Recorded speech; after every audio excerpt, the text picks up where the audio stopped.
Cek cek.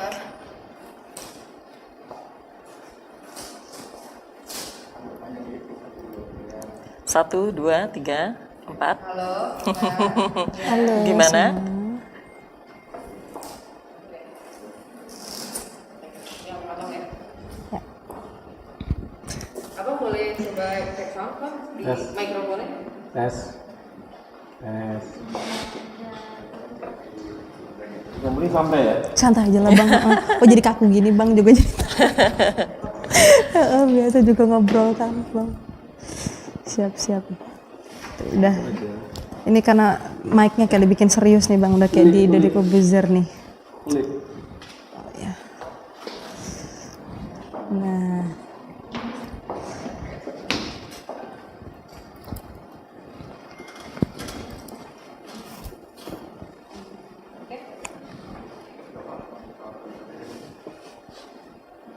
Kedengeran?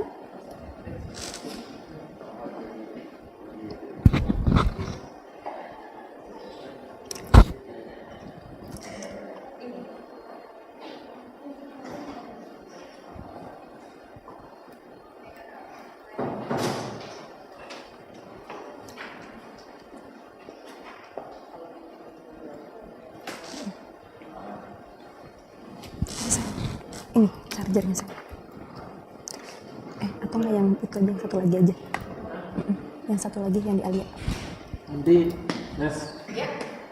setelah selamat datang Pertemuan Muda, habis itu Abis itu Thank you, Sam. nanti ada fitting dulu Indonesia Muda. Terus abang, oke hari ini gue ada 4 narasumber. yang ini yang muda yang berkarya semangat inti program bla bla bla nggak perlu kan? Nggak perlu sih. Sebenarnya abang bisa perkenalin diri yang singkat aja. Saya Arya Sundoliga. Selamat datang di Indonesia Muda Club, yang muda yang berkarya. Itu langsung VT. Nanti setelah VT itu, oke hari ini kita ada 4 narasumber. Yang ada di studio ada 2, dan yang ada di bergabung di Zoom ada 2. Nah nanti langsung ada video-videonya narasumber. Gitu.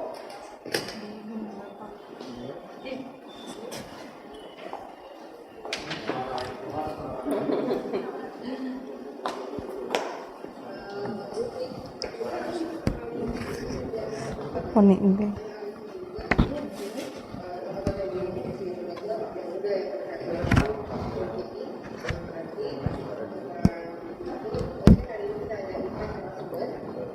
Harus opening pokoknya VT aja ya, Nes.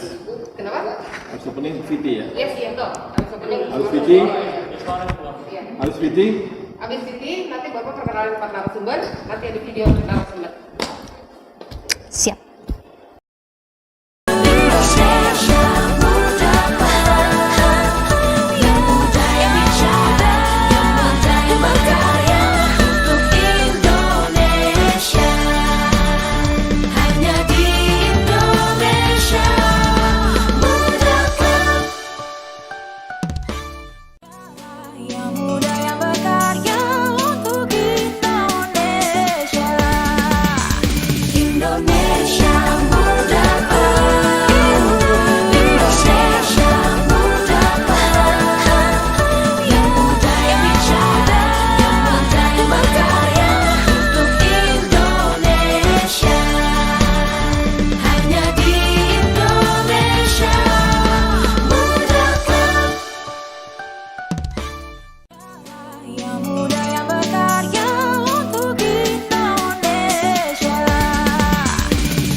Daripada handphone kamu hanya diam tergeletak, kamu sudah coba belum menelpon teman lama dan menanyakan kabarnya?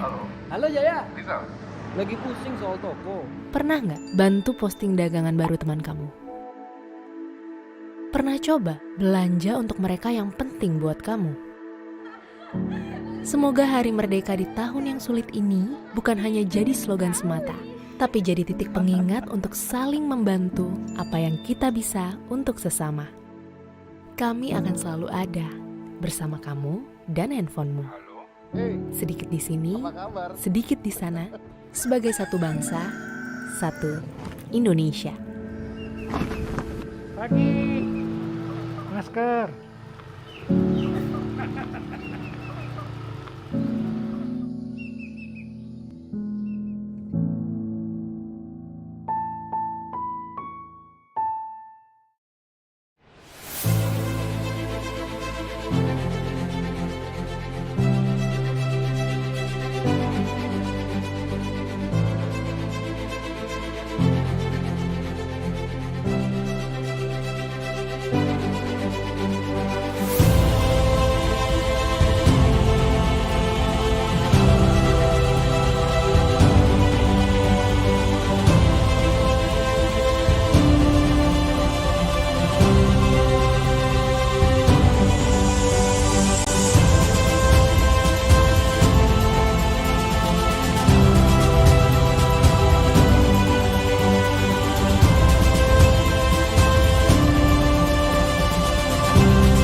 Gimana ya biar pembicaraan di HP nggak bocor dan dihack orang? Enterprise Secure Messaging, chat, video call, voice, dan pembicaraan grup terjamin kerahasiaannya dengan sistem Enterprise Grade 2-layer security.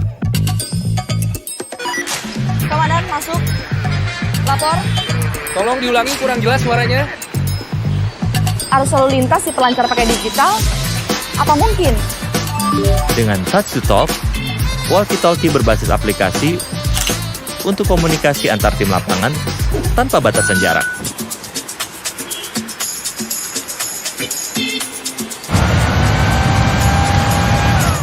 Baik Pak, segera ke sana Pak. Bisa nggak ya dapetin notifikasi data geologi langsung di HP? IoT Smart Monitoring Sensor. Data BMKG dari banjir, gempa, gunung berapi bisa diakses mobile. Jadi bisa ditangani cepat dan tepat.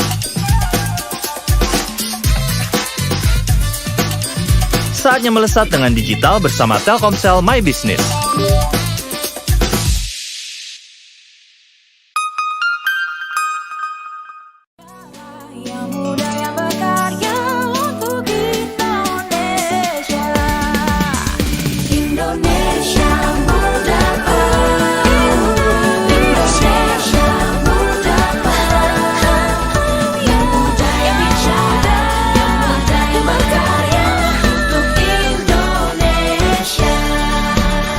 Hanya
Profesional muda BUMN bisa apa?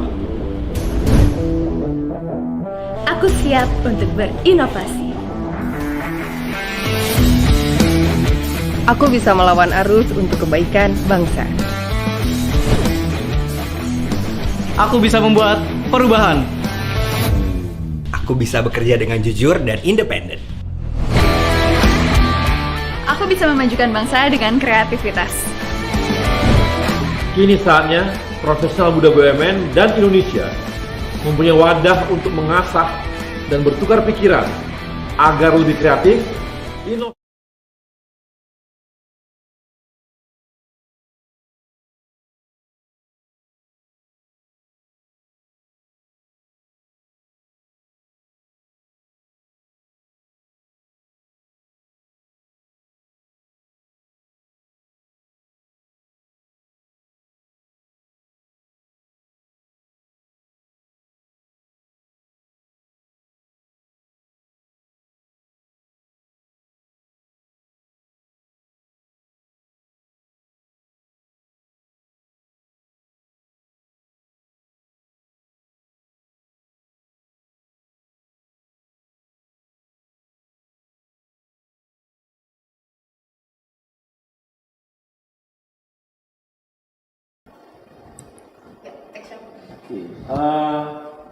Teman-teman, karyawan di BUMN itu ada sekitar 1 juta orang lebih, ya.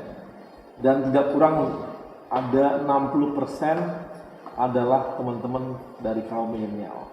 Mereka adalah profesional muda untuk mencari sekian ratus ribu orang, di antara sekian ratus ribu orang ini, mencari mana yang berprestasi, mencari orang yang keren gitu ya, atau mencari orang yang punya dedikasi tinggi cukup sulit pastinya, apalagi dari ratusan ribu orang. Tapi kita hari ini mencoba mengilik dan mencari kawan-kawan kita milenial, profesional muda yang keren-keren tadi itu, dan kita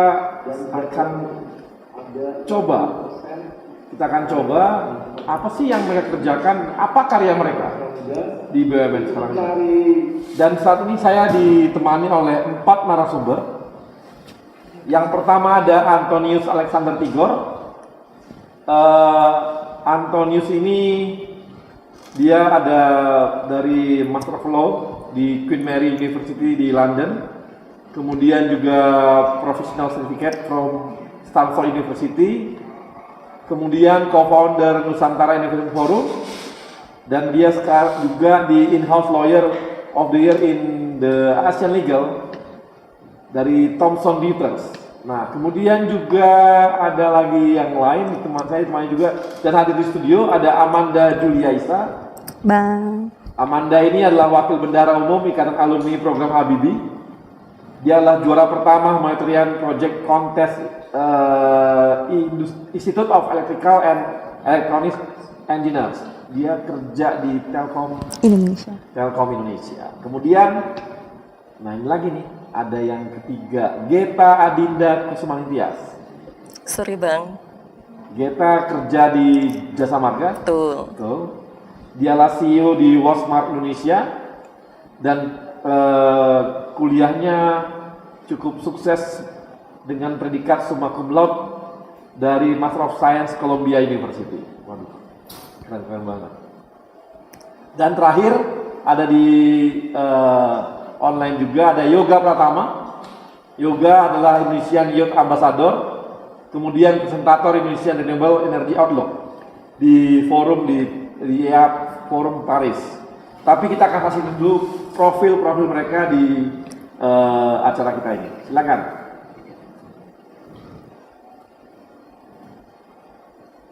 Profesional muda BUMN bisa apa? Aku siap.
karyawan BUMN yang bekerja di Pertamina RU 5 Balikpapan, Pertamina Volunteer Ambassador 2019.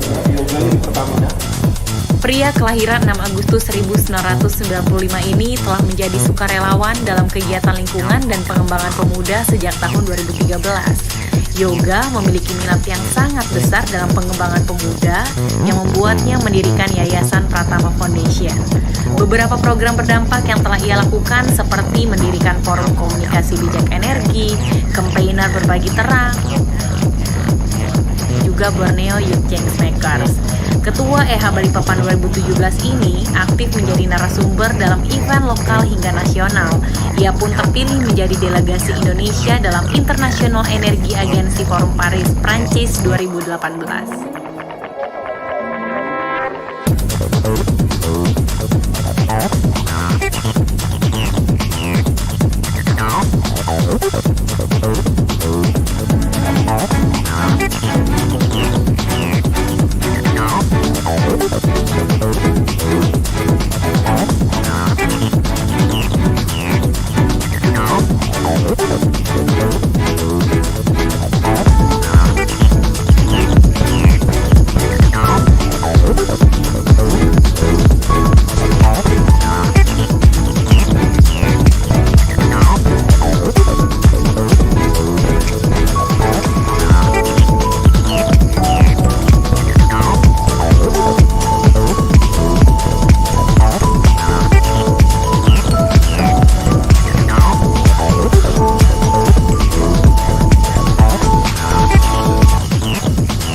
Oke, tadi inilah sekelumit dari profil kawan-kawan kita. Nah, ini saya mau nanya langsung sama Geta.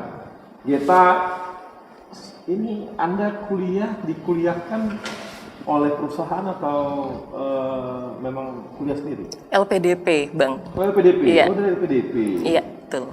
Di S1-nya di mana? S1 saya di Telkom University, dulu namanya masih Institute Management Telkom. Oke, jadi dulu awalnya Telkom ya, kemudian masuk ke masuk ke Columbia. Iya, saya kerja dulu, saya sempat kerja di American Multinational Company, terus saya baru pindah ke Jasa Marga, terus saya cuti belajar. Oke. Baru kamu kok mau ke Jasa Marga? Jadi saya memang ambil jurusan yang relasinya kuat sama core bisnis Jasa Marga gitu. Oh gitu. Jadi iya. Di jurusan apa di sana? Construction Administration. Kalau di Indonesia familiarnya Project Management atau Construction Management. Oke. Oke, jadi larinya ke sana ya. Makanya kamu ke Jasa Marga. Bukan ke perusahaan konstruksi lain. Enggak. Jadi saya memang mau balik ke Jasa Marga. Oh gitu ya. Oke. Iya. Nah, itu pernah tinggal di luar sebelumnya? Belum. Tapi memang hanya sekolah aja gitu ya? Sekolah aja. Dulu tuh nggak pernah ada cita-cita keinginan untuk kerja di global company yang ada di sana gitu, nggak ada? Kalau dari LPDP itu mengharuskan kita untuk kembali, wajib. Ya wajib. Kalau nggak wajib? Memang di awal saya sudah semacam taken kontrak dengan Jasa Marga, jadi sebetulnya kalau saya nggak mau taken kontrak juga nggak apa-apa, tapi waktu itu memang saya ambil studi yang memang bisa support bisnis Jasa Marga dan memang udah saya niatkan, jadi saya akan kembali ke Jasa Marga. Jasa Marga. Nah, di Jasa Marga kemarin posisinya langsung bagaimana? Apakah langsung posisi atas, maksudnya di menengah atau dari bawah lagi? Melanjutkan ya, karena saya memang baru balik beberapa bulan yang lalu sih Bang. Gitu. Oh baru balik. Nah sekarang di Jasa Marga ngerjain apa? Corporate Finance. Tadi dari manajemen project menjadi corporate finance. Iya, kalau di Jasa Marga memang gitu, kita bisa belajar macam-macam gitu. Iya, iya. Tapi kan memang, tapi iya sih ya. Kunci dari perusahaan itu sebenarnya di finance. Ya, darahnya kan di finance. Tahu bagaimana sebuah perusahaan sehat nggak sehat ya di finance. Tahu alurnya sehat bagus atau enggak ya finance. Iya, Tahu setuju. alur bisnis ya di finance. Iya. Betul nggak? Iya, betul. Karena yang mengalir tuh cuma duit. Jadi kemana uang mengalir ya dia tahu kemana. Jadi ya ujung-ujungnya lah finance. Iya. Oke. Nah sementara kalau Amanda ini dulu kuliah S1 di mana? Di Telkom University. Kebetulan ternyata sama, baru tadi ngobrol juga. Oh gitu, satu angkatan beda. Aku 2012, Mbak Gita 2009. 2009 kakak kelas, Oh, kakak kelas berarti. Udah di Telkom University? Telkom University. Kemudian? Aku ada student exchange dulu ke Korea, ke Kumo, South Korea. Oke, di Korea ngapain? Di sana itu aku tergabung dalam Wireless Emerging Network System. Jadi aku ikut laboratorium exchange di sana. Jadi bisa dibilang selama pembelajaran di sana itu diakumulasi dan dijadikan istilahnya transkrip nilai. Jadi melanjutkan. Jadi waktu itu 3 tahun 3 bulan totalnya kita bisa tetap lulus gitu. Jadi student exchange waktu itu kebetulan aku bisa dibilang perdana tuh waktu itu berangkat. Jadi belum ada programnya, ucuk-ucuk kebetulan alhamdulillah kampus juga suportif ya. Oh jadi bisa berangkat. seperti double degree gitu atau gimana? Nggak dual degree, tetapi di sana student exchange. Jadi mata kuliah yang diambil di sana itu kebetulan kita matchingkan dengan apa yang belum aku ambil. Jadi dilanjutkan di sana, gitu. sisanya baru aku pulang lagi skripsi gitu, Bang. Habis dari situ kamu balik dari Korea habis itu? Iya, aku pulang dulu ke Indonesia, terus aku ke Telkom. Kalau waktu di sana kan kita kerjasama sama Samsung Korea kan, kita ada kayak riset lab gitu, Bang. Terus skripsi, pada saat menjelang skripsi itu kan ngerjain skripsi nggak terlalu lama karena ngelanjut dari yang Korea. Nah itu barulah ikut-ikut mulai kecanduan ikut lomba tuh, Bang. Gitu. Lomba apa sih? Awalnya itu Institute of Electrical Electronics Engineers, jadi lombanya para engineers dunia gitu. Jadi kayak awalnya sih kayak nggak mungkin menang gitu ya, Bang ya, kayaknya kan pasti banyak yang lebih jago-jago dong gitu. Nah ternyata berkelanjutan dapat kesempatan menang, juara 3 besar Asia Pasifik, juara 1 worldwide, dan akhirnya wah senang nih ngumpulin teman-teman karena kita bergrup tuh, Bang. Jadi para engineers muda yang mau bikin sesuatu untuk lingkungan, dan akhirnya join di Telkom. Salah satu waktu itu juga ketemu sama salah satu direktur Telkom waktu itu bilang jangan berkolaborasi di kampus atau jangan berkolaborasi di pekerjaan lain dong, kalau bisa bersumbangsi ke negara kenapa nggak ke Telkom aja gitu. Ya udah, jadi aku dapat banyak coaching, wah menarik kayaknya, udah aku tertarik untuk join di Telkom dan akhirnya lanjut sampai sekarang. Nggak pingin kemana di Korea gitu? Kebetulan nggak diperbolehkan juga, Bang, waktu itu sama orang tua. Jadi memang kembali ke Indonesia harus. Orang tuanya nggak bolehin? Nggak bolehin, katanya belum nikah nggak boleh dulu, Bang, keluar-keluar. Takut dipinang orang luar katanya. Kan nggak asik tuh ketemu cowok-cowok Korea. Iya, baik-baik banget, Bang, sumpah, Bang. Baik-baik. Ya mirip-mirip kayak di film-film Korea gitu. Sempet lah gitu deket-deket, punya pacar. Wajahnya nggak? Iya, wanita-wanitanya, Bang, semuanya, Bang. Operasian semua, Bang. Itu juga takut, Bang. Ntar pada saat laki-lakinya keluar totonya operasian kan bahaya, Bang. Jadi suka gitu ya? agak sulit juga. Makanya kadang-kadang orang menikah harus anaknya agak lain. Betul, Bang. Takut. Khawatir, Pak, oe kok beda kayak bapaknya. Aduh. Jadi beruntunglah cowok-cowok Indonesia. Ternyata cowok-cowok Indonesia, cewek-cewek Indonesia masih lebih suka dengan cowok Indonesia daripada cowok-cowok Korea yang ganteng-ganteng itu. Karena mereka semua dioperasi sementara kita asli. Banyak yang dioperasi, banyak. Di sini banyak yang asli.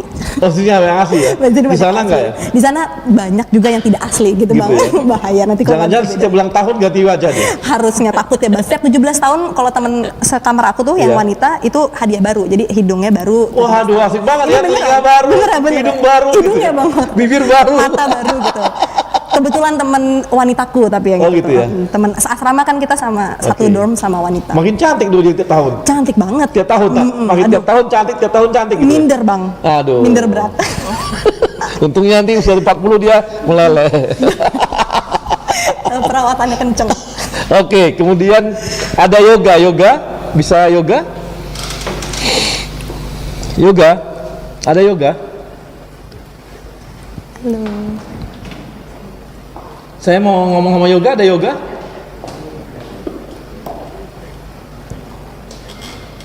Hai, Kak. Yoga. Halo Yoga. Yoga di kuliah di kerja di Pertamina. Sejak tamat atau bagaimana di Pertamina? Ya. Manggilnya Om. Waduh. Pelanggaran nih. Yoga, kau kuliah di mana Yoga? Dimarahin. S1 di mana? Saya di STT Migas Bang, STT Migas Balikpapan. Oh, STT Migas Balikpapan. Ya. Oke, dari STT Migas Balikpapan yang dipunya Pertamina ya? Atau beda? Kalau di STT Migas di sini punya swasta Bang. Oh, punya swasta. Oke. Kemudian habis itu kamu lanjutin kuliah keluar atau enggak? Rencananya sih, insya Allah pengennya tahun depan atau 2 tahun lagi lanjut Bang. Oke, yang pengalaman kamu di Paris tuh ngapain aja? Kok bisa tiba-tiba ke sana? Di Paris itu sebelumnya ada lomba kompetisi dari Kementerian SDM. Itu kompetisi menulis seluruh Indonesia, kemudian finalisnya itu dipilih untuk mempresentasikan proyeknya ke International Clean Energy Forum di Jakarta. Dari 300 disaring 10 finalis, kemudian 10-nya itu dipilih 3 orang terbaik untuk mewakili menjadi duta muda Indonesia untuk Paris, presentasi lagi ke Paris di International Energy Agency Forum namanya Bang. Yang dulu kamu presentasikan mengenai apa ya? Kalau kemarin ada proyek bersama teman-teman muda di sini, jadi fokusnya kita ke energi terbarukan. Dan bagaimana Indonesia memanfaatkan energi terbarukan itu untuk menerangi dan memberikan akses listrik ke pedalaman seluruh Indonesia. Lo nggak takut sama energi terbarukan? Nanti Pertamina nggak laku lagi. Pertamina kan juga ada energi terbarukan kan? Oh gitu. Dan juga sudah ada holding untuk fokus ke renewable energy. Nanti kalau gitu nih teman-teman lo yang di perminyakan itu semua bisa nggak punya kerjaan lagi dong kalau udah dimulai masuk ke energi terbarukan. Nah ini yang menarik Bang. Jadi di perminyakan itu sekarang sudah mengarah ada kalkulusnya untuk belajar renewable energy. Skripsi saya juga membahasnya tentang renewable energy kebetulan. Jadi bukan lagi membahas minyak tapi udah ke renewable energy ya? Ada minyak, cuma kita bisa memilih antara minyak atau renewable energy, bisa kita kombinasi. Ya nanti kalau gitu kita lagi nanti kamu jangan lagi nanti STT Migas tapi STT Renewable Energy. Mantap. Migasnya hilang. Makasih Yoga. Saya ke Antonius. Halo Antonius. Halo, hadir Bang. Hadir ya. Antonius, lu kuliah di mana Antonius? Waktu SMA kuliah di S1-nya? Udah di luar negeri? Iya, terima kasih udah diundang di acara keren ini Bang. Bayar. Aku dulu kuliah S1 di Universitas Diponegoro di Semarang. Semarang. Jurusan hukum pastinya. Hukum, betul. Hukum apa? Hukum perceraian atau hukum perkawinan? Yang pasti korporat. Legal atau gimana? Di sana dulu. Ya. Untuk khusus untuk korporat legal atau apa? Yang dipelajari di Undip? Ya, untuk Korporat ya. Betul Pak. Baru lanjut ke London. Ya baru lanjut ke London setelah saya mendapatkan Chevening Award dari kerajaan Inggris. Oh gitu. Kok bisa dapat Bos? Ya karena saya coba ikut seleksi. Kebetulan seleksinya itu untuk seluruh negara di dunia, ada 167 negara di dunia yang mendapatkan skema Chevening Award. Saya wakil dari Indonesia untuk dapat Chevening Award tersebut. Jadi wakil dari Indonesia. Kemudian dilanjutkan ke Queen's Mary ya di sana. Queen Mary University of London, betul. Itu beasiswa atau bagaimana dari sana?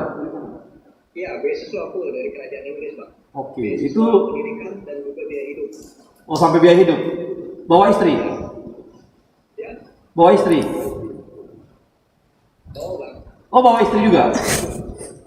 Bawa. Ini berarti ini dong full beasiswanya full banget kalau gitu ya, termasuk full family. Kemudian kamu ke Stanfordnya ini aja, hanya ke Stanfordnya gimana? Ya itu Kursusnya ya? Professional certificate. Lebih kepada saya bekerja di Telkomsel, saya butuh kebetulan sudah jalan 12 tahun di Telkomsel kerja. Saya melihat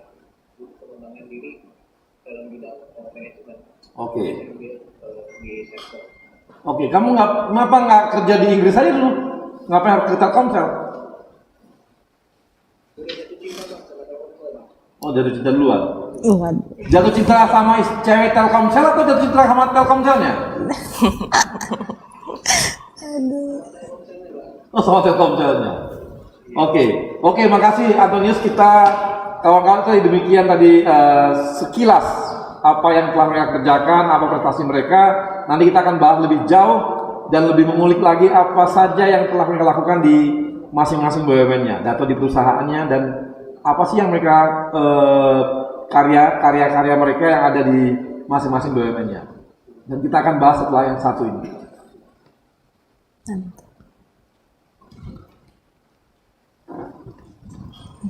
Daripada handphone kamu hanya diam tergeletak, Serasa di mata Najwa, Bang. kamu sudah coba Kenapa ya? Karena pada delay. bantu posting dagangan baru teman kamu. Pernah coba belanja untuk mereka yang penting buat kamu. Semoga hari merdeka di tahun yang sulit ini bukan hanya jadi slogan semata, tapi jadi titik pengingat untuk Tidak harus dari sana ya, Bang. Ada settingan ya kayaknya, Bang. kami akan selalu ada bersama kamu dan handphonemu. Sedikit di sini, Udah syuting ke berapa berarti, Bang? sebagai satu bangsa, Udah 8, Bang ya? Indonesia. Aku nontonin dulu kemarin. Tapi kemarin nggak di studio gini, Bang ya? Ini lebih seru kayaknya. Ini aku taruh di pinggir sini aja ya. Aku taruh di pinggir sini aja. Oh. Waktu aku lihat yang pas Bang Fajrin ini masih kayak di Zoom gitu ya? Awal-awal, Bang. Pertama-tama kita kan masih namanya di kantor, baru pertama yang bikin itu. Oh, lama-lama Sesuai dengan mereka makin kaya. Oh, makin kaya nih ya? Iya, mereka main nyewa studio. Keren ya. Dari iklan. Oh, makin kaya kayaknya nih. Waduh. Dulu mereka ini. Dulu mereka ya awal di kantor. Di awal di kantor. Sudah semakin ini. Bentar lagi dibeli kayak Metro TV, Bang. Kalau mereka jangan nonton TVRI. Oh ya, at least.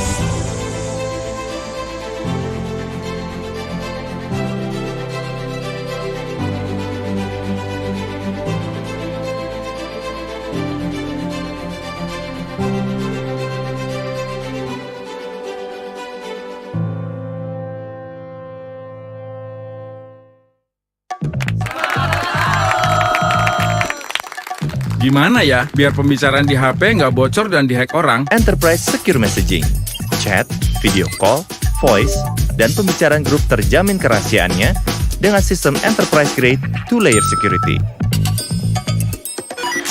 Komandan, masuk. Lapor. Tolong diulangi, kurang jelas suaranya. Arus lalu lintas di pelancar pakai digital? Apa mungkin? Dengan Touch to Talk, walkie-talkie berbasis aplikasi untuk komunikasi antar tim lapangan tanpa batasan jarak.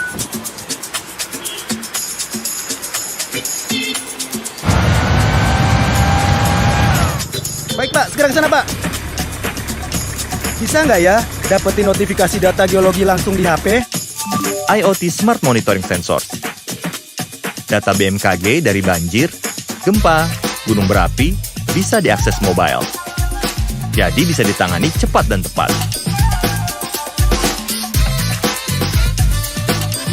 Saatnya melesat dengan digital bersama Telkomsel My Business.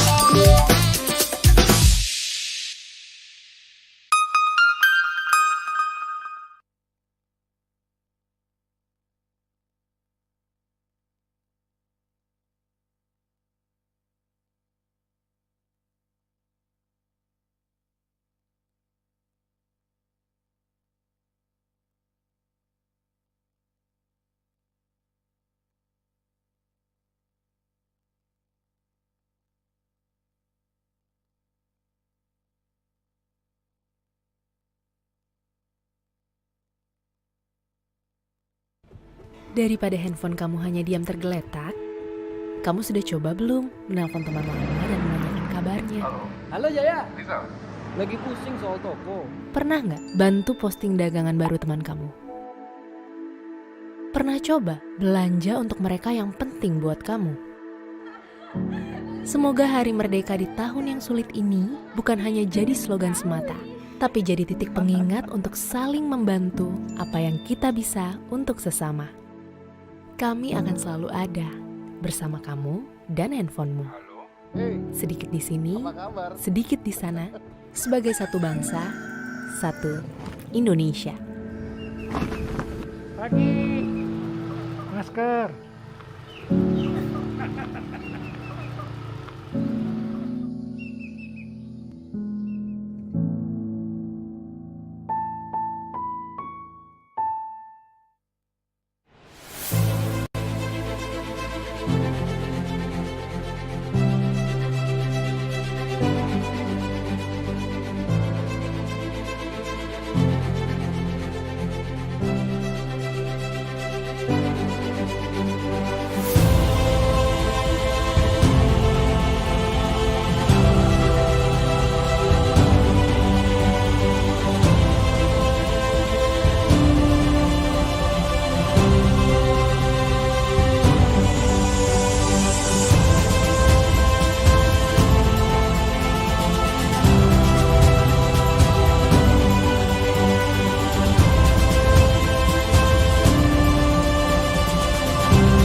Kawan-kawan profesional muda, kita kembali lagi di Indonesia Muda Club, dan sekarang saya ingin lebih banyak ngobrol nih sama Amanda. Terus posisi sekarang di Telkom apa ya? Iya.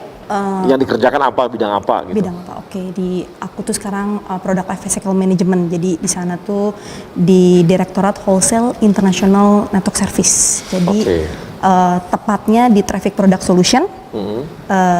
Subunitnya Data Center Product and Platform. Ya, jadi lebih banyak memang. Coba dibahasakan sederhana.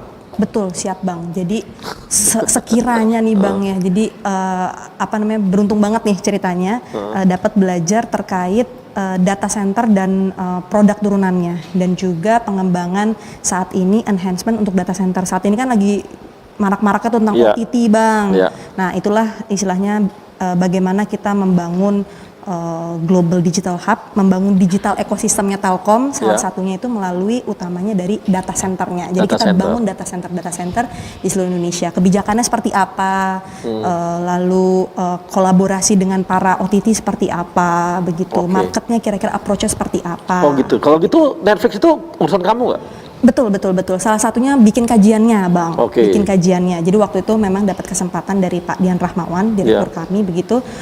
Bagaimana nih kajian terkait OTT asing, begitu kan ya. Memang istilahnya OTT di seluruh dunia itu kan bukan hanya istilahnya meng-attack kita nih, istilahnya bukan hanya Indonesia aja yang merasakan ini. Telco provider di seluruh dunia, French Telco, begitu, British Telco, begitu juga di Telkom Indonesia. Pastinya di sana tidak kita jadikan itu sebagai ancaman, tetapi justru sebagai opportunity untuk berkolaborasi, Bang.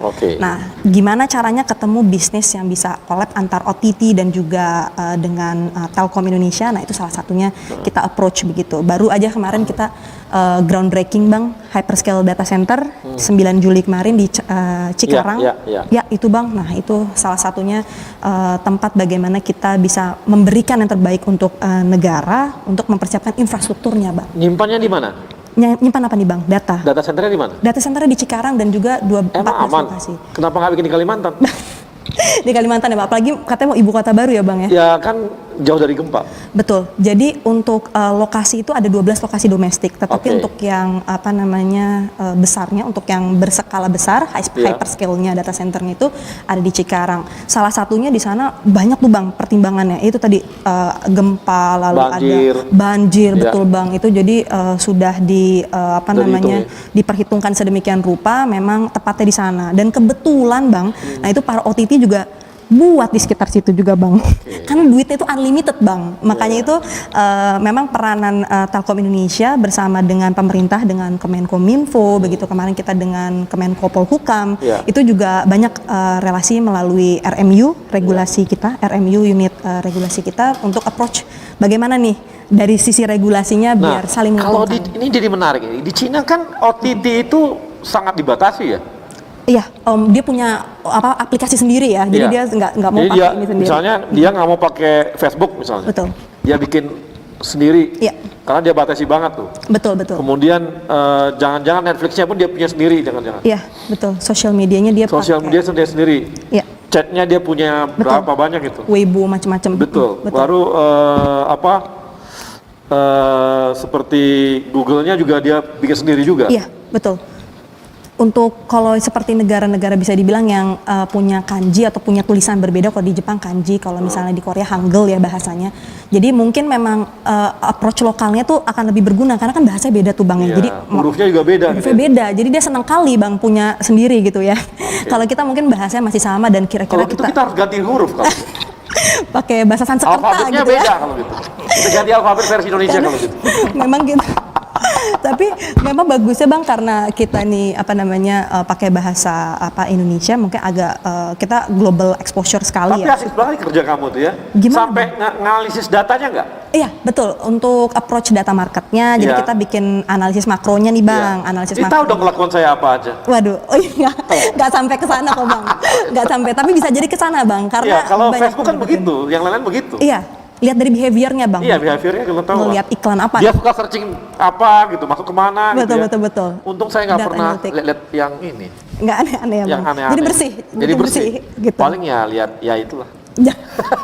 Lihat ini Pak, foto-foto. Nah, saya mau ke yoga nih, yoga. Iya, ini saya sampai lupa karena banyak ngobrol karena menarik banget, data center sangat menarik. Sampai lupa dengan yoga. Ada yoga? Yoga kalau di Pertamina sekarang di bagian apa? Kalau saya di bagian production-nya Bang, di hydrocracking complex itu secondary pengolahan minyak. Jadi kalau misalnya bahasa sederhananya dari minyak yang hitam warnanya kita olah produknya setelah menjadi produk primary kita olah lagi menjadi secondary, biasanya itu jadinya aftur atau yang biasa dipakai. Jadi yang kamu kerjakan yang produksinya aktur? Iya, biasanya kita di secondary itu, tapi kalau spesifik kerjaannya kita supervising Bang. Jadi supervising, mengawasi aspek HSSE dan juga aspek operasional. Oke. Nah, posisi kamu ada di mana? Di sekarang ini ada di mana? Di produksinya apakah di lapangan, di field atau di kantor juga? Saya maksudnya di lapangan Bang, di Pertamina RU5 Balikpapan. Oh, masih di lapangan. Jadi 2 minggu di field, 2 minggu di rumah dong? Enggak, kalau di sini sistemnya kebetulan kan kalau di Balikpapan itu dekat, jadi kilangnya itu. Oke. Jadi sistemnya itu shift. Ya. Jadi kamu memang karena di olahannya di Balikpapan juga gitu ya? Oke. Nah, dengan ilmu yang kamu punya itu di pekerjaan sekarang gimana tuh hubungannya? Ada keterkaitan nggak atau ada lompatan juga? Kalau kita ini kan, kalau saya sih getan yang akan saya tanya, tapi akan jauh dari yang dia pelajari waktu kuliah kayaknya. Benar sekali Bang. Jadi tapi di situ kita juga berhubungan komunikasi biasanya karena saya juga ada passion di komunikasi publik. Jadi kadang kalau dengan Pertamina kebetulan aktif juga di beberapa organisasi anak-anak muda baik di Balikpapan maupun di Indonesia. Biasanya kita buat acara atau biasanya kita buat acara untuk sosial atau mendongeng. Biasanya saya ikut kontribusi karena kadang masyarakat belum tahu apa sih sebenarnya yang di dalam kilang Pertamina itu, kita coba komunikasikan. Oke. Nah, untuk masalah renewable energy sendiri bagaimana? Kamu sekarang belum masuk sana dong? Dalam pekerjaan kamu? Kalau pekerjaan memang nggak masuk ke renewable energy, Ya. tapi mostly di luar itu fokusnya juga ke renewable energy, Bang. Oh, ada kelompok juga mengarah ke sana? Iya, ada, Bang. Jadi kalau misalnya di sini kita ke forum komunikasi bijak energi baru. Oke, makasih Yoga. Saya ke Geta. Sekarang di Jasa Marga, orang finance, dulu kan di urusan project, manajemen project untuk kuliahnya ini gimana nih? Ya, jadi memang saya sebetulnya S1-nya itu finance. Oh, Bang, S1 ya gitu. Nah, sebelum di corporate finance itu saya dirotasi di macam-macam unit gitu. Ada juga di anak perusahaan properti gitu, di related business gitu. Nah, sekarang di corporate sendiri sekarang kamu fokusnya kerja di bagian apa nih? Menyiapkan pendanaan sih, make sure kalau likuiditas perusahaan itu masih tetap oke. Gitu. Oh gitu. Untuk project atau untuk harian? Untuk keseluruhan. Untuk keseluruhan. Iya. Oke. Posisinya kamu dikasih jabatan apa di sana? Di sana namanya spesialis, Bang. Oh, spesialis. Iya. Jadi di bawah direktur keuangan. Di bawah direktorat keuangan. Direktur keuangan ya. Betul. Dan dengan apa yang kamu kuliah gitu ya, sampai sejauh-jauh seperti itu, ke ini gimana? Ke pekerjaan yang sekarang? Ke pekerjaan yang sekarang. Jadi karena saya juga baru balik gitu kan, baru beberapa bulan saya di Indonesia. Terus saya juga begitu balik langsung ditugaskan di corporate finance, tapi saya sempat sharing ke teman-teman di Jasa Marga, ke karyawan-karyawan Jasa Marga tentang project management gitu. Itu partisipannya dari macam-macam, semua unit, ada dari anak perusahaan juga gitu. Tapi kan nggak rumit yang ngurusin Jasa Marga, kan urusannya cuma buka tol, tutup tol, buka tol, tutup tol, terima duit. Iya, tapi kita harus monitor proses konstruksinya kan. Oh, untuk yang pembangunan? Iya, betul. Kamu fokus di pembangunan atau fokus di operasional?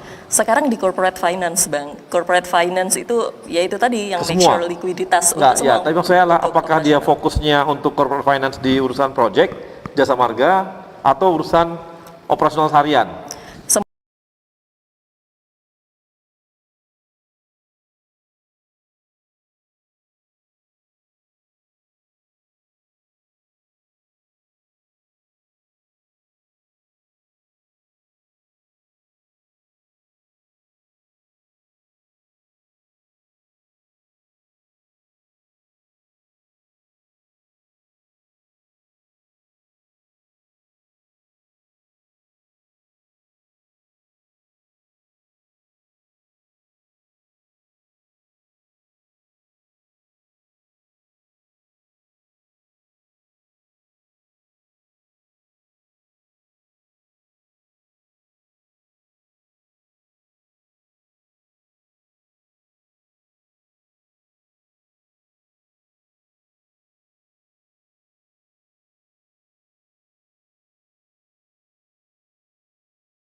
Oke, Bang. Sekarang kalau di Telkomsel, kamu di bagian legal di bagian apa ya?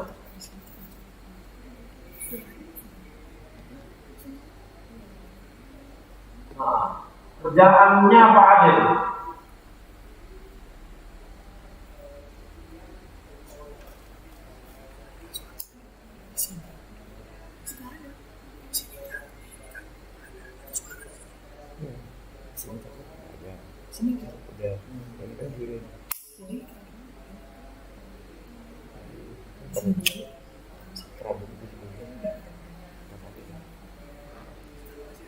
Ya.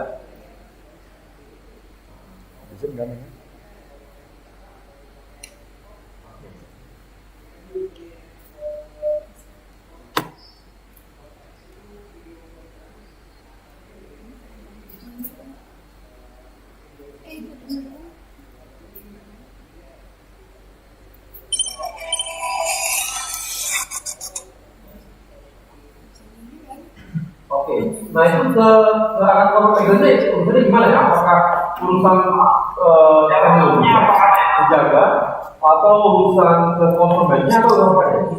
Di Telkomsel ini.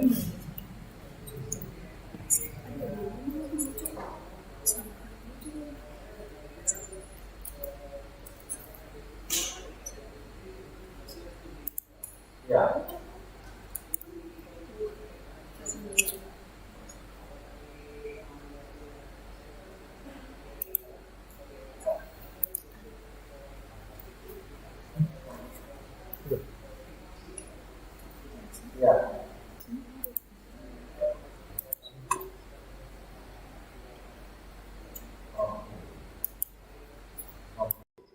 Jadi kalau gitu Antonius jagain konsumennya gitu ya, bahwa pemakaiannya tidak, jadi artinya juga jagain Telkomselnya pasti, bahwa teman-teman Telkomsel itu tidak akan melanggar regulasi digitalnya. Apakah regulasi di Indonesia memang udah menjaga sejauh itu?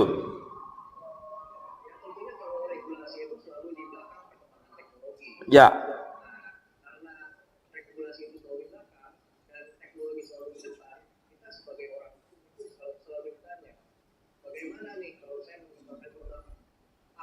Ya. Nah di situ kita harus pakai logika. Kadang saya menjawabnya dengan common sense, tentunya dengan melihat peraturan perundang-undangan yang ada. Ya. Sehingga tidak menjadi innovation blocker juga kan, Pak. Ya. Karena teman-teman di Telkomsel ini idenya banyak dan luar biasa, nah, gitu. Dan kita tetap kita kawal hal tersebut sehingga inovasi tetap berjalan, produk juga tetap ada terus yang baru. Namun secara hukum Telkomsel aman dan konsumen juga nyaman. Ya. Kalau gitu kamu pasti orang yang disebelin juga di Telkomsel kan?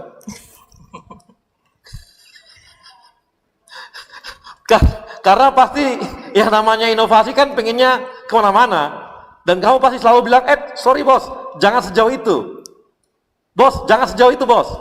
Bos, kalau bisa belok kiri bos, jangan belok kanan gitu kan. Udah pasti kan? Menjadi bisnis partner buat mereka. Oke. Kita ada di dalam satu perahu. Ya. Mereka bagaimana suksesnya mereka juga suksesnya kita. Ya. Tapi kamu wasitnya lah gitu kan? Jadi wasitnya kan? Di mana-mana wasit itu menyebalkan. Enggak apa-apa lah. Enggak apa-apa Ton, ini hanya ini aja ya. Artinya memang paling tidak bahwa menunjukkan Telkomsel itu sangat proven terhadap regulasi yang ada kan gitu ya. Betul Bang. Oke Ton. Kita akan bahas lagi nanti lebih jauh dengan kawan-kawan kita ini dan kita akan ulik lagi kehidupan mereka. Apakah punya pacar 5 orang atau 2 orang atau hanya 1 atau nggak punya pacar? Nggak sejauh itu. Tapi kita akan bahas lebih lanjut nanti mengenai bisnis setelah yang satu ini. Daripada handphone kamu hanya diam tergeletak, kamu sudah coba belum menelpon teman lama dan menanyakan kabarnya? Halo Jaya. Lagi pusing soal toko. Pernah nggak bantu posting dagangan baru teman kamu?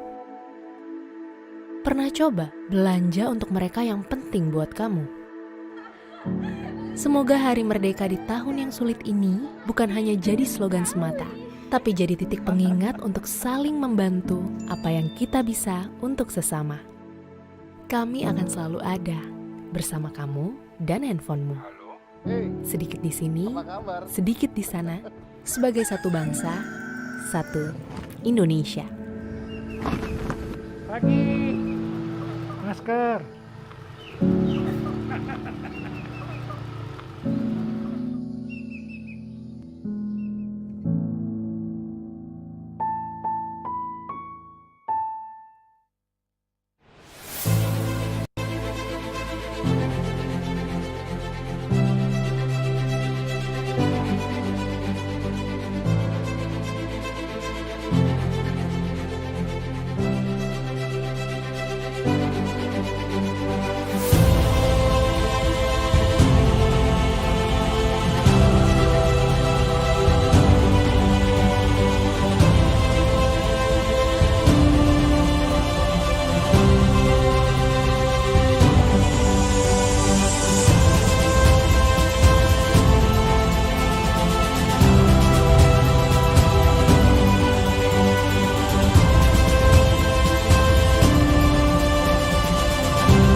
Gimana ya biar pembicaraan di HP nggak bocor dan dihack orang? Enterprise Secure Messaging, chat, video call, voice, dan pembicaraan grup terjamin kerahasiaannya dengan sistem enterprise grade 2-layer security. Komandan, masuk. Lapor. Tolong diulangi, kurang jelas suaranya. Arus lalu lintas si pelancar pakai digital? Apa mungkin? Dengan touch to talk, walkie-talkie berbasis aplikasi untuk komunikasi antar tim lapangan tanpa batasan jarak.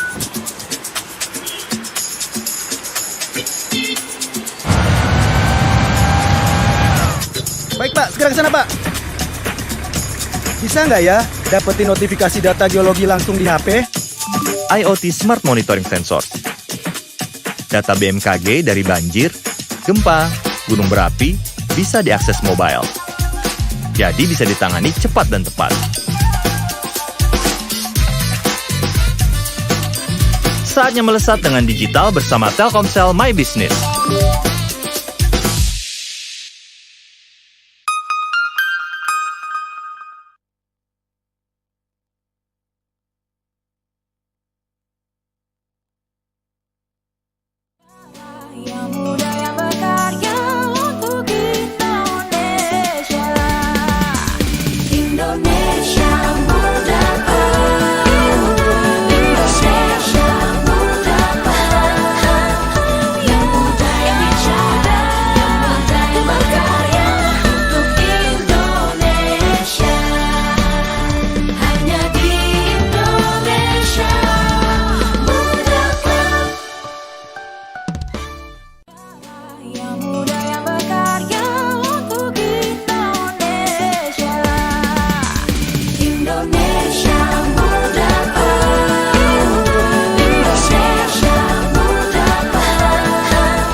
Profesional muda, kita kembali lagi di Indonesia Muda Club dan saya mau ngobrol-ngobrol sama Geta nih. Get, ada sesuatu yang kamu bawa ke perusahaan kamu saat ini dari apa yang ada kamu capai di luar negeri?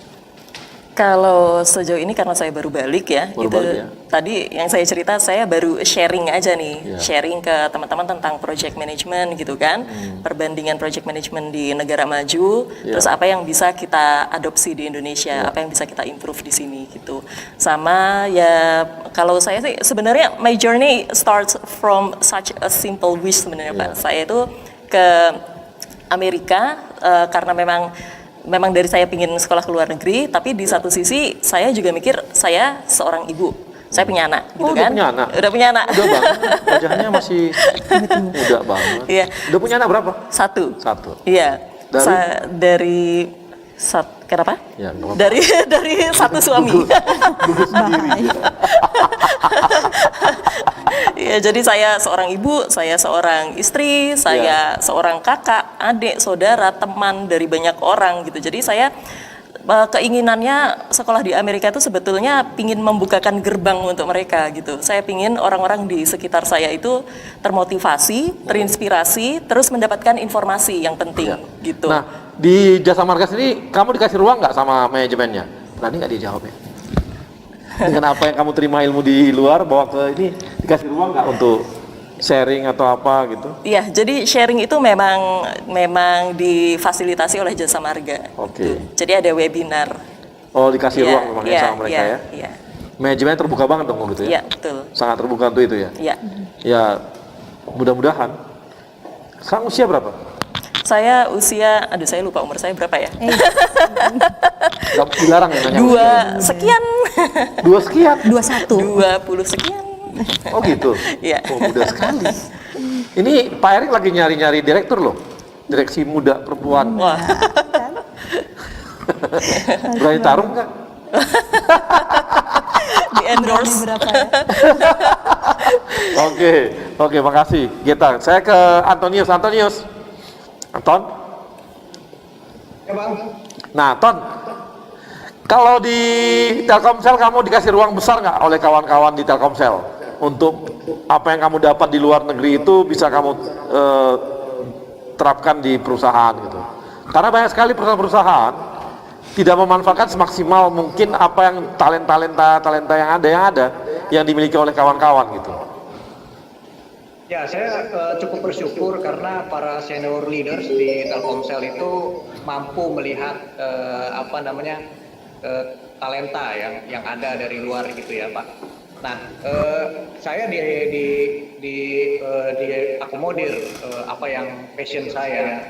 Jadi saya banyak sekali dilibatkan dalam proyek-proyek strategis di Telkomsel maupun proyek-proyek yang kritikal sehingga secara langsung ilmu saya juga jadi terpakai gitu. Oke, jadi artinya ruangnya dikasih betul ya. Untuk sharing, untuk yang muda-muda atau yang senior-senior dikasih ruang juga nggak? Ya, betul, dikasih juga. Yang anak baru juga, yang junior juga semua dikasih. Jadi dikasih ruang betul oleh kawan-kawan Telkomsel ya. Nah, betul. Ada hal yang udah kamu terapkan nggak dari apa yang di ilmu kamu? Tadi sudah ya, yang mengatakan bahwa ilmu mengenai khususnya digital legal itu bisa kamu terapkan di Telkomsel gitu ya? Iya. Jadi saya menerapkan perlindungan data, prinsip-prinsip perlindungan data di perusahaan saya terapkan juga. Lalu kita juga membantu menjadi mitra strategis untuk para bisnis unit di Telkomsel. Oke. Nah, di Telkomsel sendiri yang seperti kamu khusus untuk digital legalnya banyak nggak? Nah, itu baru saya, Pak. Oh, baru kamu? Iya. Nah, ini peluang bagi orang-orang yang orang legal di BUMN. Ternyata di Telkomsel baru 1 orang. Berarti ini karirnya untuk bisa naik cepat, bisa besar nih. Karena cuma 1 orang kan. Mau nggak mau cuma si Anton aja nih dikasih gaji besar. Ton, gaji kamu berapa, Ton? Enggak perlu jawab. Amin. Nggak, ini artinya ada peluang-peluang besar ya. Ada peluang-peluang bahwa kemampuan kita melihat seperti tadi legal banyak, corporate legal banyak juga, tapi ternyata ada ruang yaitu namanya digital legal gitu, dan ini cukup menarik gitu, dan ternyata cuma 1 orang doang yang ambil di sana di Telkomsel sekarang. Artinya ruangnya makin banyak dong ya, terbuka besar dong. Iya. Di Indonesia udah banyak nggak yang seperti kamu, Ton? Ada beberapa, cuman kalau dibandingkan dengan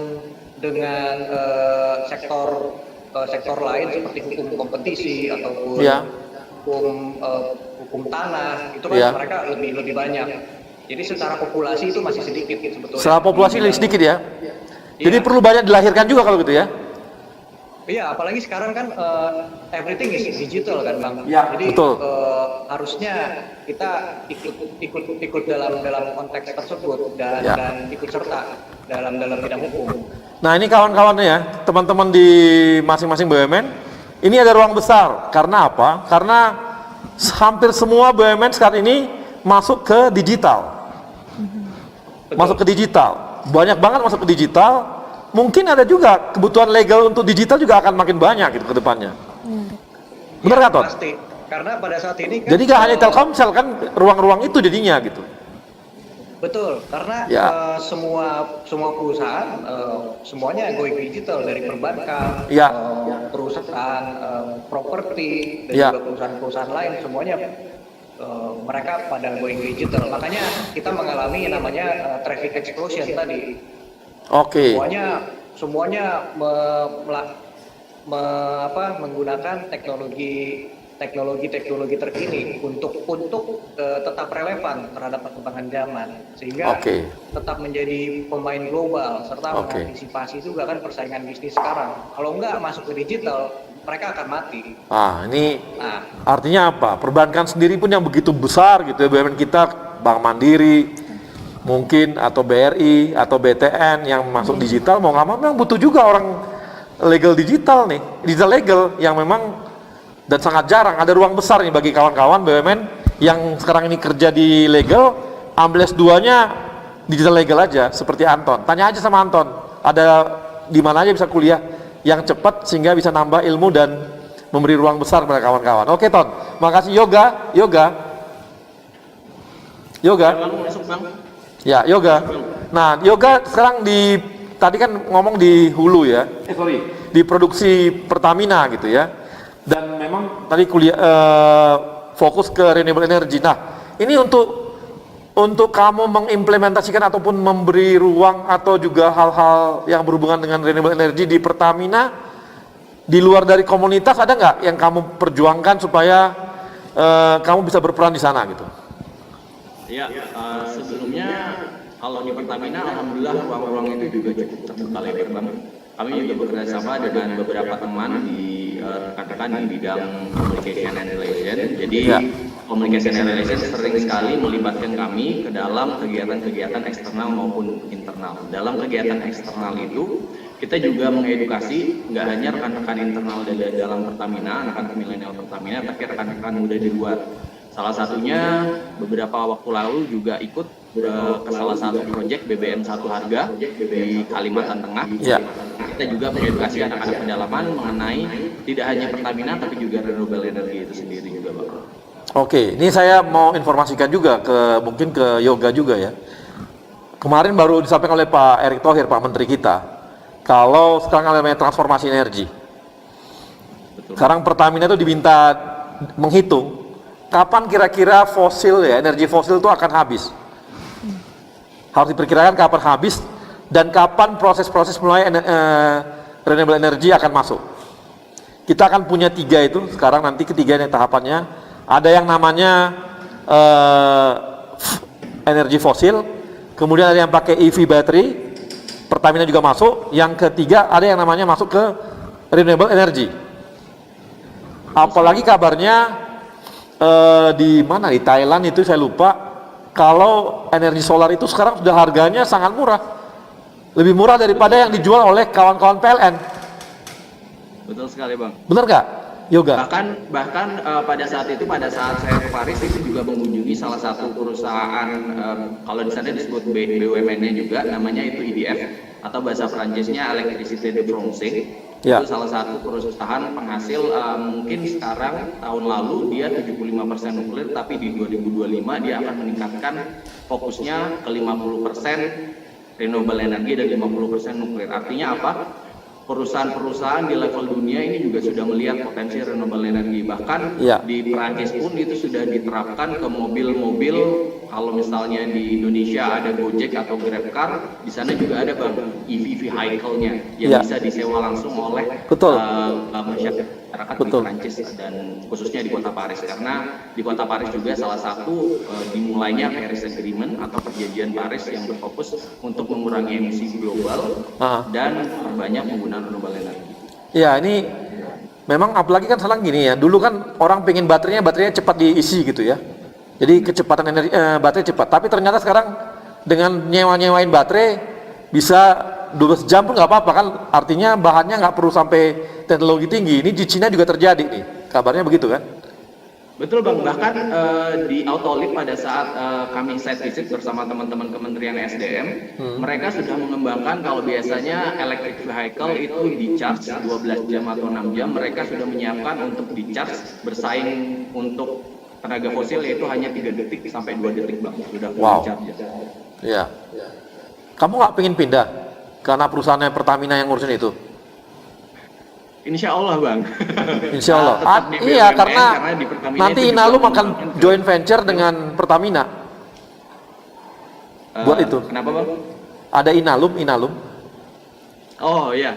Main ID akan joint venture dengan Pertamina bikin EV baterai tadi gitu. Betul Bang. Kamu minta pindah aja iya. sekarang, cepet-cepet. Iya. Yuk, kamu minta pindah aja sama bos kamu. Pindah ke renewable energy gitu. Atau ke EV baterai. Daripada di migas mulu. Siap Bang, betul Bang. Insya Allah Bang. Karena di Pertamina juga sudah dibentuk holding untuk salah satu di holding renewable energy Bang, itu juga Ya. salah satu fokusnya ke Pertamina untuk mengembangkan renewable energy khususnya di Indonesia. Ya, ini juga bagi teman-teman di Pertamina atau yang lainnya atau di PLN, ruang kita sangat besar untuk masuk ke renewable energy dan EV battery sekarang ini. Dan ini peluangnya untuk anak-anak muda BUMN untuk masuk ke sana juga. Karena ini membutuhkan orang-orang yang paham atau juga orang-orang yang mau bekerja. Ini kawan-kawan milenial yang bisa masuk. Karena ini kabarnya kita sudah bekerja sama dengan China dan Korea untuk membuat EV baterai. Sementara untuk renewable energy ada tambahan lagi nantinya gitu. Ini kan ruang-ruang besar yang bisa dikerjakan dan dikejar oleh kawan-kawan, tidak terjebak pada pekerjaan yang ada sekarang gitu. Karena kita akan berpindah ke renewable energy dan ke EV baterai. Dan akan melupakan energi fosil, kan lebih sehat dan lebih bagus gitu. Ya nggak, Yoga? Nanti saya minta ngomong sama bos kamu deh, supaya kamu dipindahkan. Lu kok saya ngomong ya? Sorry Yok, ini bercanda doang nih. Oke, nah ini dengan Amanda ini nah ini tadi ada hubungannya juga nggak sih? Ada humanitarian project contest ada. Jadi kebetulan humanitarian project contestnya itu kita bangun untuk di rural area Bang, rural area waktu itu di Pulau Mapor. Lalu yang kedua kita bikin di Wonogiri gitu Pak. Waktu pada saat di sana kita bikin wireless sensor network. Nah wireless sensor network itu pilot project. Jadi kita membantu para nelayan bagaimana kira-kira melihat presisi waktu itu kira-kira yang banyak ikan itu di mana gitu. Nah itu pakai digital image processing saat itu karena waktu itu aku ngambil penjurusan tentang image processing, tentang signaling. Jadi di telekomunikasi ada network, transmisi dan juga signaling. Aku ambil di signaling. Lalu di sana menarik tuh untuk di develop bareng dan kebetulan di rural area ya pastinya tadi ya energinya terbatas gitu. Makanya kita pakai panel surya dan di setiap proyek kita bikin inisiasinya itu adalah selalu ada panel suryanya Bang. Karena bisa dibilang kebutuhan listrik di setiap masyarakat itu pastinya masih sangat amat dibutuhkan dan pada saat di sana kita bawakan panel suryanya, kita bikin approach untuk wireless sensor networknya. Jadi menarik sebenarnya. Tetapi kalau untuk sampai pengumpulan data belum tuh sampai kita encourage tarik data untuk masuk ke cloud dan sedemikian rupa belum karena waktu awal pilot project dan mungkin ya menariknya belajar apa yang bisa ditarik ke Indonesia adalah pada saat kita harus mempresentkan di depan 120 negara begitu kan kita mempresentkan project kita di sana ada teman-teman Oxford, Harvard pastinya kan dari top university di Amerika dan kita dari Indonesia nih ceritanya nih negara berkembang nun jauh di sana ceritanya gitu jadi pada saat kita punya keberanian nih untuk present dan akhirnya bermanfaatnya itu adalah pada saat dihadapkan kemarin kita tahun lalu ikut di Indonesia Data Center Cloud Summit. Waktu itu kebetulan banget ada satu slot speaker kosong Bang. Jadi satu untuk director, yang satu lagi slot speaker kosong untuk approach digital marketingnya gitu. ya udah disuruh present Bang. Nah kebayangkan kalau misalnya aku belum pernah present gitu, kita di depan banyak negara begitu, di depan banyak global player. Nah di sana alhamdulillah dikasih kesempatan untuk untuk present tentang bagaimana kekuatan data center dan infrastruktur di Telkom, bagaimana kita punya rencana hyperscale data center saat itu, dan sampai akhirnya tahun ini akan diadakan secara virtual. Jadi banyak belajar bisa dibilang yang dibawa ke Indonesia bukan hanya ilmu secara teknologinya, mungkin kalau dibilang teknologinya di negara maju pastinya kita banyak belajar, tetapi yang pastinya didapatkan dari BUMN itu adalah kesempatan untuk diberikan panggung nih. Silahkan berperan, silahkan berkreativitas. Jadi mungkin itu yang menariknya Bang. Jadi nggak salah ternyata pulang ke Indonesia dan berkarir di sini gitu Bang. Nah kalau untuk Telkom sendiri, untuk renewable energy kemungkinannya ada juga dong ya untuk itu? Pastinya ada beberapa yang saat ini kok untuk power ya, ada PUI-nya. Jadi setiap kali untuk data center begitu Bang, memang ada angka-angka tertentu yang memang harus di-approach untuk sebagai standarnya. Jadi green data center begitu Bang. Jadi ada sebuah teknis angka yang memang harus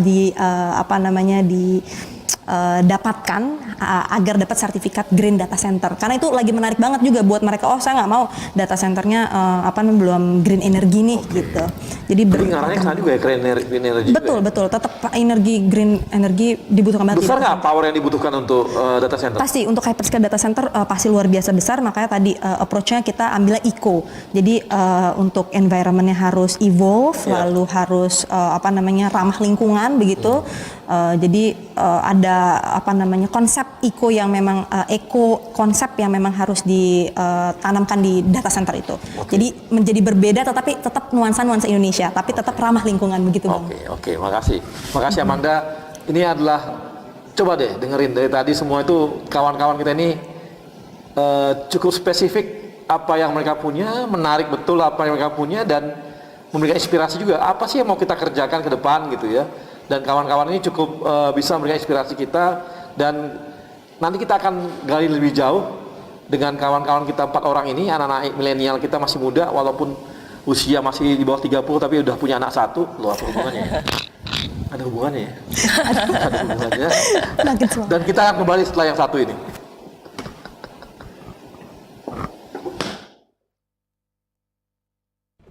Daripada handphone kamu hanya diam tergeletak, kamu sudah coba belum menelpon teman lama dan menanyakan kabarnya?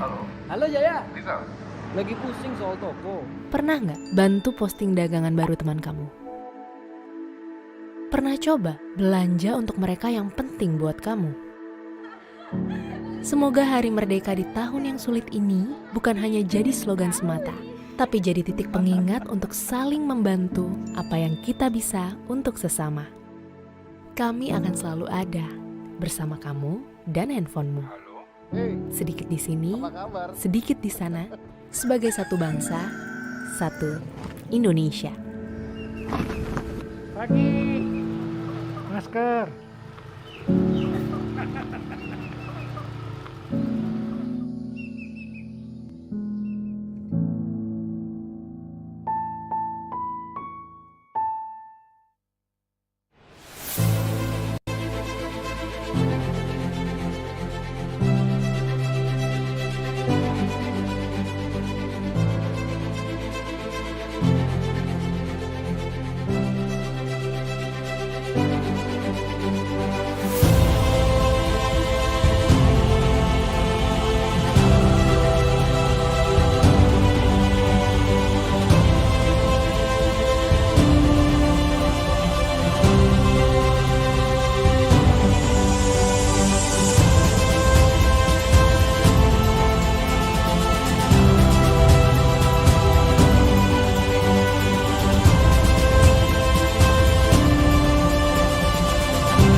Gimana ya biar pembicaraan di HP nggak bocor dan dihack orang? Enterprise Secure Messaging, chat, video call, voice, dan pembicaraan grup terjamin kerahasiaannya dengan sistem enterprise grade 2-layer security.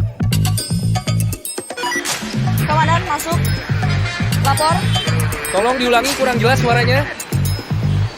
Arus lalu lintas di pelancar pakai digital? Apa mungkin? Dengan touch to talk, walkie-talkie berbasis aplikasi untuk komunikasi antar tim lapangan tanpa batasan jarak.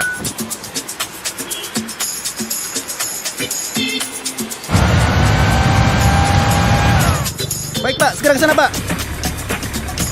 Bisa nggak ya dapetin notifikasi data geologi langsung di HP? IoT Smart Monitoring Sensor. Data BMKG dari banjir, gempa, gunung berapi bisa diakses mobile. Jadi bisa ditangani cepat dan tepat.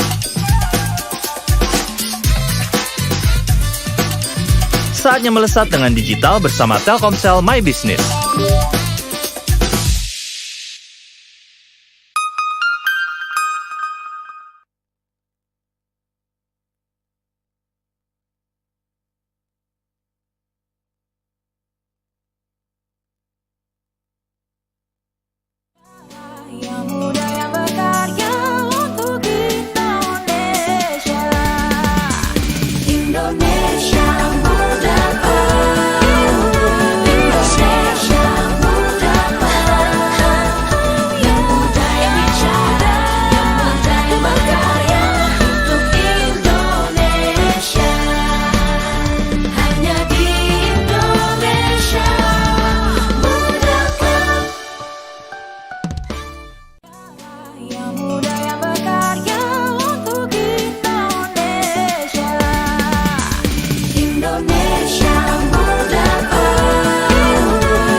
Oke, Profesor Muda, kita kembali di Indonesia Muda Club. Kita akan ada dua penanya. Yang pertama silakan, siapa? Idam. Ya, Idam. Halo Idam.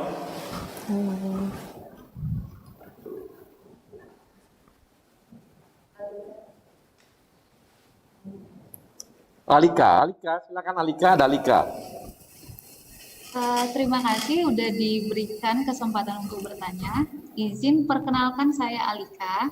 Mau bertanya, apa sih yang menjadi motivasi kakak-kakak untuk lebih mengutamakan pendidikan dan karir dibanding yang lainnya?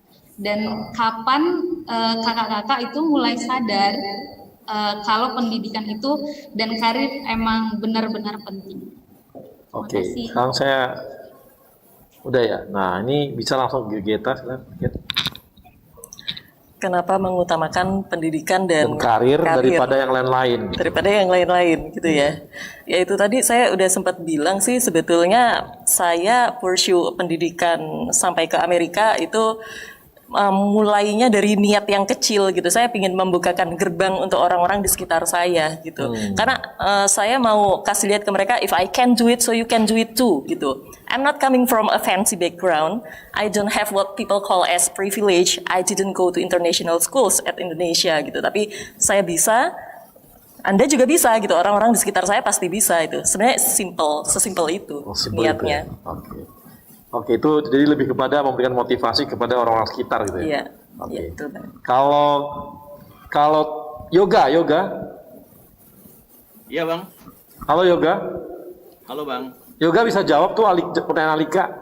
Kenapa yoga lebih mementingkan karir dan sekolah daripada yang lain gitu? Ya, terima kasih pertanyaannya Alika. Bagus banget. Salam kenal, saya Yoga dari Pertamina. Khususnya menurut saya kita harus balance dulu ya. Jadi mengutamakan yang pertama itu prioritasnya tetap keluarga. Baru kita masuk ke pekerjaan sebagai rumah kedua kita. Otomatis kenapa lebih milih dan fokus kepada karir? Yang pertama kita harus punya tujuan dulu. kalau misalnya kita sudah punya tujuan, kita juga bisa sharing atau membagikan apa yang menjadi tujuan kita ke orang lain dan bisa menginspirasi orang lain. Karena kita memiliki tujuan yang berbeda-beda, jadi harapannya raih mimpi setinggi mungkin. Dan kalau misalnya Alika, jangan misalnya si teman A fokus ke karir, teman B fokus ke keluarga, tapi kita juga harus balancing. Jadi kalau dari saya itu lebih ke balancing, Bang. Jadi kita harus bisa time management, mengatur waktu antara karir dan keluarga. Gitu. Makasih. Yoga kalau Anton gimana Anton? Ya Bang. Ya. Kenapa Anton katanya lebih prioritasin kerja dan kuliah, sekolah daripada yang lain? Ya, sebetulnya ini terima kasih atas pertanyaannya. Tadi yang Yoga sampaikan dan juga Geta sampaikan itu sangat selaras dengan apa yang mau saya jawab. Jika saya boleh tambahkan, upaya saya untuk bekerja dan sekolah itu adalah merupakan upaya saya untuk stay relevan terhadap sebuah perubahan. Itu. Kenapa? Karena seperti Charles Darwin bilang bahwa is not the strongest that survive, nor the most intelligent, but the most responsive to change. Nah, itu saya dapat dari pekerjaan dan juga dari pendidikan. Sehingga saya dapat lebih inline dengan kemajuan zaman. Secara otomatis saya juga bisa menjadi dampak yang baik untuk perusahaan dan sekitar saya. Tentunya juga dengan lingkungan, dimanapun saya berada. Oke, makasih. Nah, kalau Amanda gimana? Iya, jawabannya pada bagus-bagus nih Bang. Kalau aku sendiri lebih alhamdulillahnya pekerjaan ini, terima kasih Mbak pertanyaannya. Untuk aku sendiri lebih melihat kebetulan pekerjaan yang aku lakukan sekarang ini sesuai dengan minat aku gitu, Women in Tech, Ladies in Technology. Makanya kita saling berkumpul nih. Jadi after office biasanya justru kita malah kumpul bareng nih sama teman-teman BUMN, sama teman-teman sesama kolega lah ya gitu. Jadi bisa dibilang nggak kerasa tuh Bang, nggak kerasa kayak cuman kerja doang gitu Bang. Jadi bahasan-bahasan tadi tentang data-data tadi lah. Jadi wah kayak kesannya regulasi-regulasi. Nah itu kita bahas biasanya jadi obrolan after office. Jadi menurut aku bisa dibilang kebetulan priority utamanya pastinya untuk memberikan sumbangsih terbaik bagi sekitar ya kan. Baik itu bagi keluarga, perusahaan ataupun masyarakat. Tetapi kebetulan sekali sejalan dengan apa yang disuka. Dan kebetulan di lingkungannya itu teman-teman BUMN ini mostly 60% anak-anak generasi milenial ya. Kita after office juga ngomonginnya itu jadi kerasa kayak nongkrong, have fun bareng tapi ngomonginnya juga kerjaan gitu. Tapi bukan yang pusing-pusing, kesannya kayak wah ini apa nih, kita bikin apa nih, kita bikin webinar apa nih next gitu. Kira-kira gitu sih Bang. Di sekarang nih kerjaan tuh sudah jadi hobi juga gitu ya. Jadi kesannya begitu Bang. Kerjaannya memang depan laptop terus sih sebenarnya Bang. Nah, udah ada bedanya. Berikutnya ada Ibnu. Nah, Ibnu nanya gini.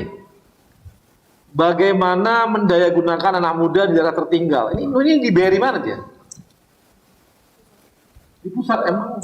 Oke, ini tadi ada teman-teman yang memang lagi memberdayakan untuk di daerah-daerah tertinggal. Tadi seperti Yoga. Yoga gimana Yoga? Ya Bang, benar banget.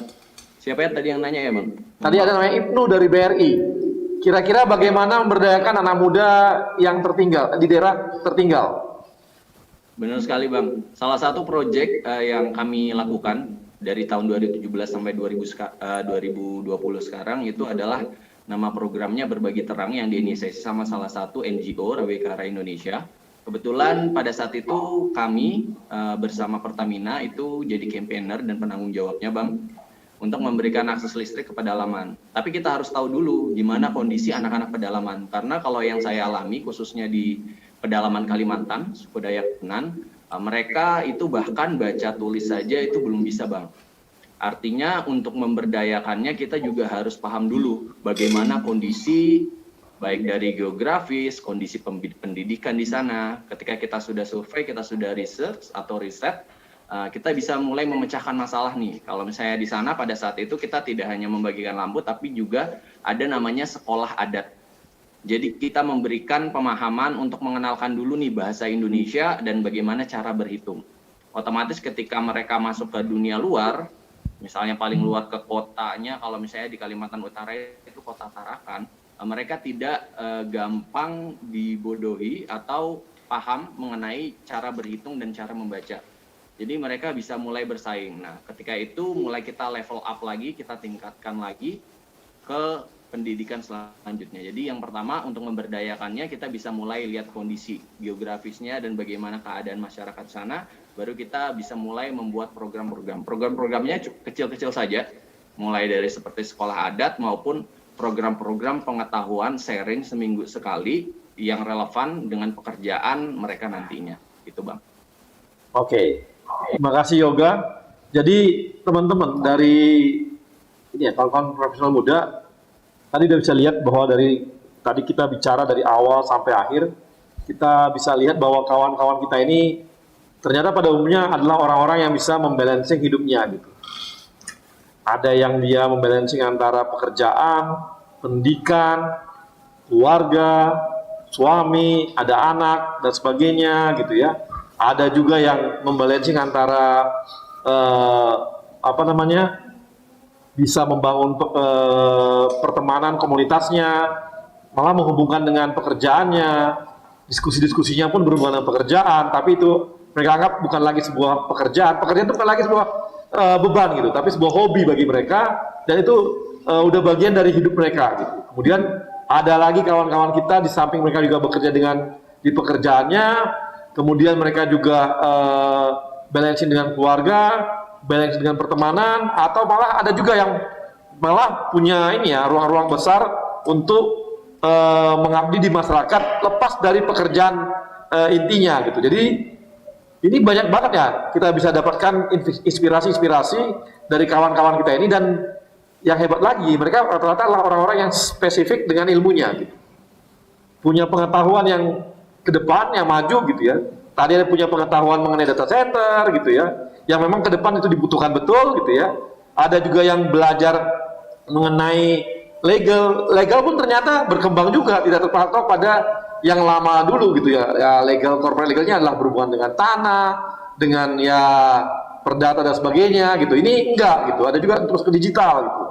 Tadi ada juga yang berhubungan dengan renewable energy gitu ya, atau juga dengan finance, tapi finance-nya berpikir untuk proyek lebih besar, tidak hanya melihat dari satu sisi sebagai finance itu, tapi melihat dari perkembangan wilayah dan hubungannya seperti perkembangan sebuah infrastruktur gitu. Ini adalah hal-hal yang menarik yang kita dapatkan dari kawan-kawan kita milenial hari ini, dan saya merasa tidak rugi untuk mengundang mereka karena banyak sekali inspirasi yang kita dapatkan dari kawan-kawan kita ini. Dan untuk itu saya juga mengucapkan terima kasih kepada sponsor kita, Telkomsel, Jasa Marga, Kereta Api Indonesia, Aspindo, dan tidak lupa kepada Yayasan BUMN. Dan kepada teman-teman profesional muda, tetap semangat, kita akan terus berkembang, BUMN akan mengalami sebuah proses transformasi. Pak Menteri kita, Pak Erick Thohir, mempunyai sebuah kerangka besar membangun BUMN, dan kalau kawan-kawan tetap melihat perkembangan di Indonesia Muda Club, kawan-kawan akan bisa melihat juga apa sebenarnya visi misinya Pak Erick Thohir menjabat sebagai menteri dan mengembangkan BUMN dalam mentransformasikan BUMN-nya. Dan kita akan ketemu lagi setelah nantinya Indonesia Muda Club di episode berikutnya. Dan tetap bersama saya, Arya Sinulinga.